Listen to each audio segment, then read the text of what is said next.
Welcome back to Educator.com's Advanced English Grammar course. This lesson is on using concrete language. Let's get started. Okay, we begin as always with a brief lesson overview. We're going to ask what is concrete language and why is it important, and we're going to break it down into its component elements: specificity, sensory details, vivid verbs, and the use of the active voice. And we'll end, as always, with some practice. Okay. What is concrete language? Well, when your teacher tells you to use concrete language, he or she is asking for language that is not abstract. You might remember from the lesson on nouns and basic grammar the difference between abstract and concrete nouns. Well, we'll go over it.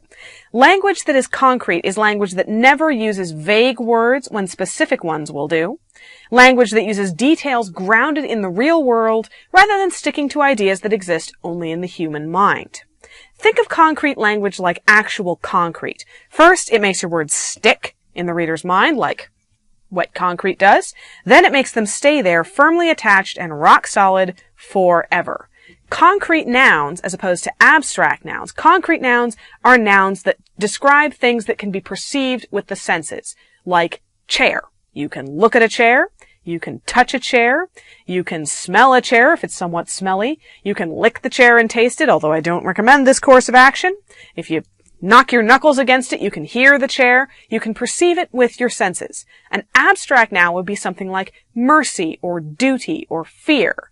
You cannot find an atom of fear in the universe. You can't smell mercy. So it's an abstract noun. Concrete language is about chair, the concrete details in the real world. All right, so how do we write with concrete language? Because it's always better than abstract. The first trick is specificity. The first rule of concrete language is specificity. Be specific. Never use a vague word when a specific one is available. The more hard facts you can use and the more precise details you can cite, the clearer your writing will be. So it's kind of bad to say, the weather on the East Coast was somewhat extreme last week. Well, that's nice, but pretty much the only word in that whole sentence that was specific was coast. Maybe weather.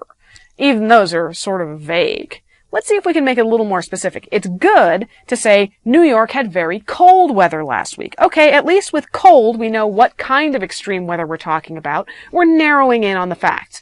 But even better is a record-breaking blizzard dumped 8 feet of snow on New York City last Tuesday. Well, now we've got a blizzard, something you can perceive with the senses, a record-breaking blizzard to tell you how big it is. It dumped 8 feet of snow, not only perceptible with the senses, but measurable, on New York City, so a very specific municipality, last Tuesday, and now we've narrowed down the date. By adding all of those specifics, we've made the sentence much more clear.